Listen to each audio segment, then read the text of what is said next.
Congress party के राष्ट्रीय नेता, मेरे भाई, जिनके साथ बहुत लंबा सफर राजनीति में एक साथ हमने तय किया है, एक साथ राजनीति में हमने शुरुआत करी आज से 20 साल पहले, और 20 साल से हम संघर्ष कर रहे हैं।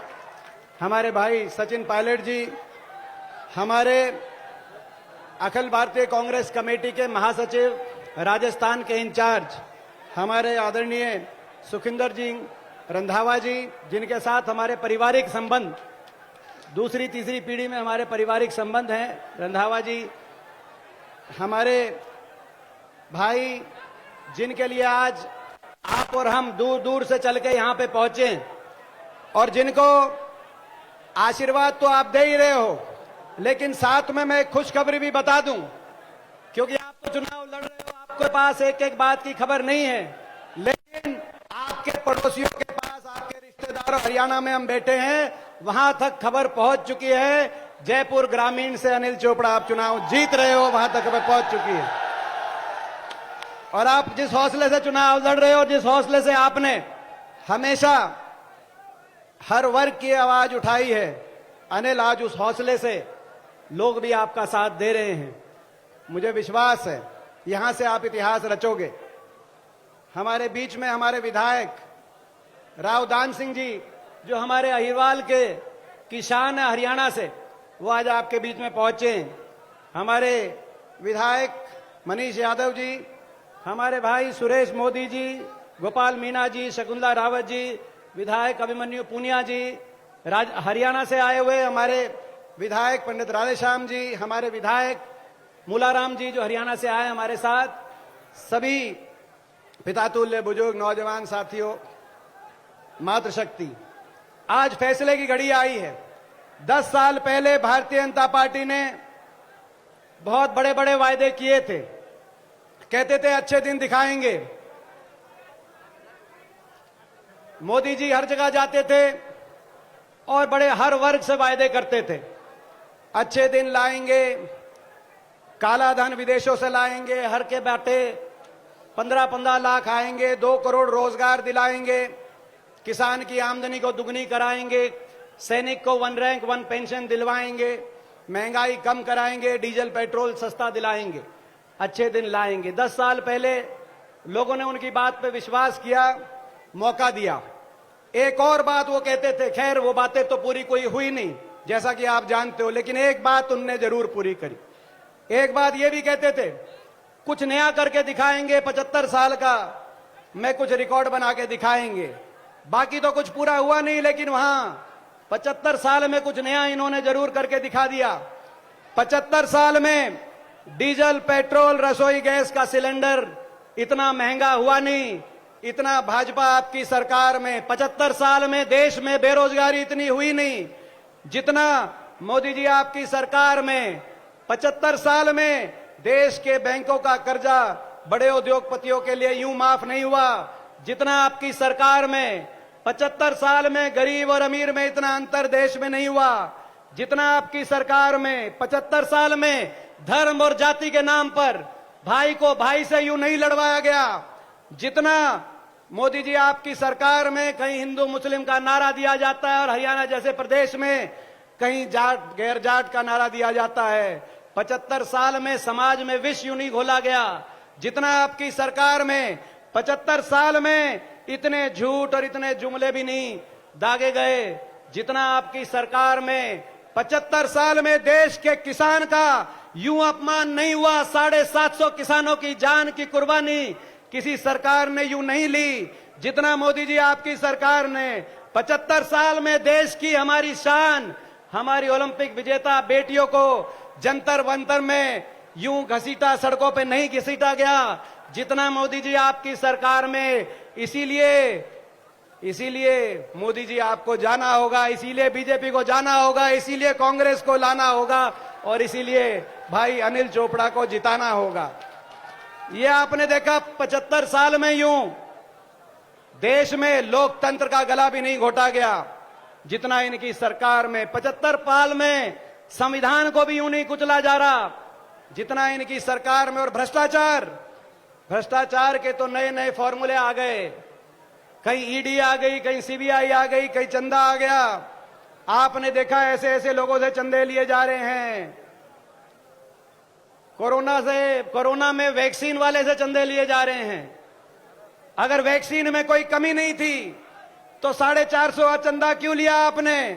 और अगर वैक्सीन में कोई कमी थी तो भी चंदा क्यों लिया आपने?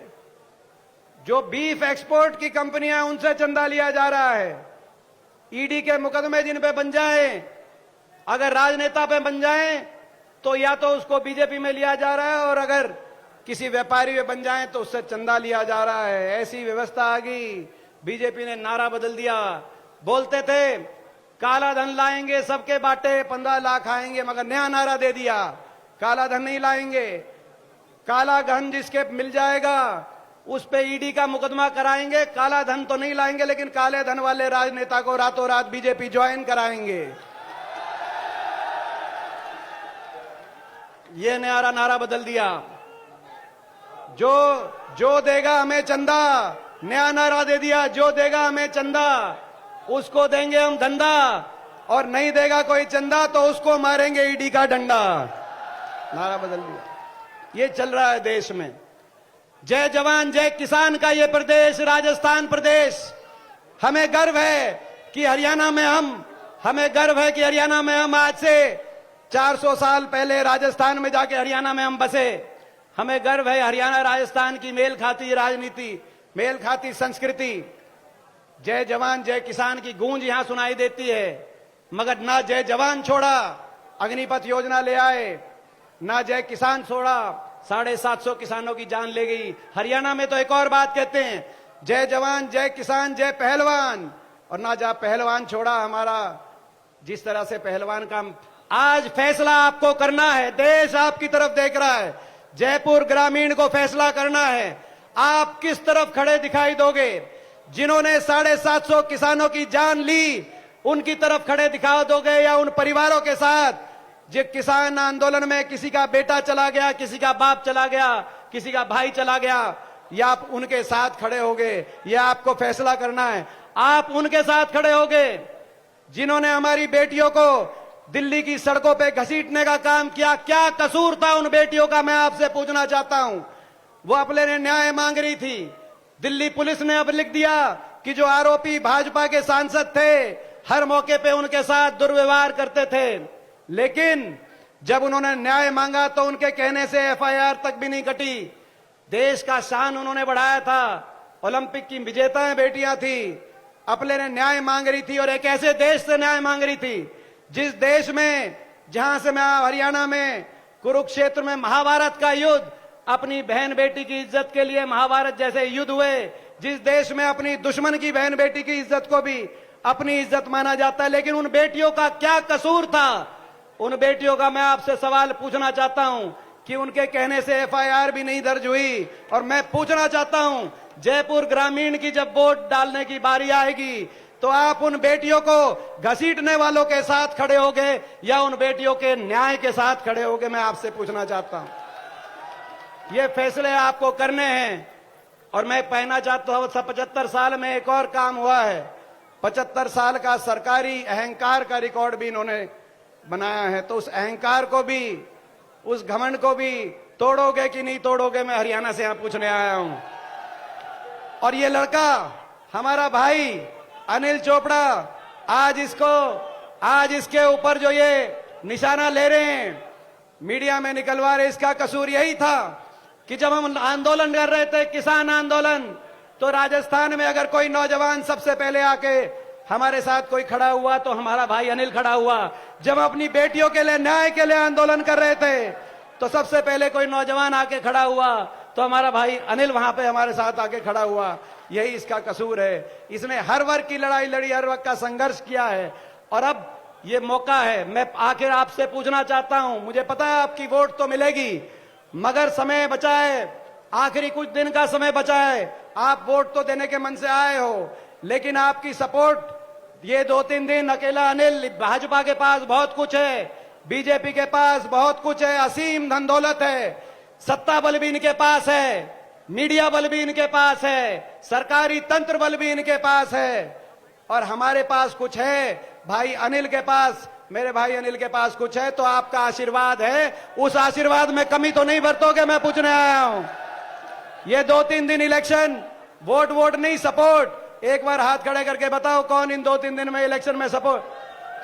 आखिर में मैं रंधावा जी को एक बात बताते हुए अपनी बात समाप्त करूंगा। रंधावा जी, आपकी ड्यूटी पूरी राजस्थान में है। सचिन जी, पूरे राजस्थान में आपकी ड्यूटी है, आप हर जगह जा रहे हैं। मैं आपके लिए खुशखबरी लेके आया हूं। आप बाकी राजस्थान को जरूर आप संभालें रंधावा जी, लेकिन हरियाणा की जो सारी 7 सीट बेल्ट हैं, चुरू झुंझुनू से लेकर और जयपुर ग्रामीण और अलवर तक, ये सारी सीटें आपकी झोली में, कांग्रेस पार्टी की झोली में। ये हमारे पड़ोसी राज्य। धन्यवाद। हरियाणा की हर राजनीतिक खबर के विश्लेषण के लिए हमारे चैनल जनमत हरियाणा को लाइक, शेयर और सब्सक्राइब करना ना भूलें। साथ ही बेल आइकन को भी प्रेस कर लें ताकि हर वीडियो की अपडेट आप तक पहुंचती रहे।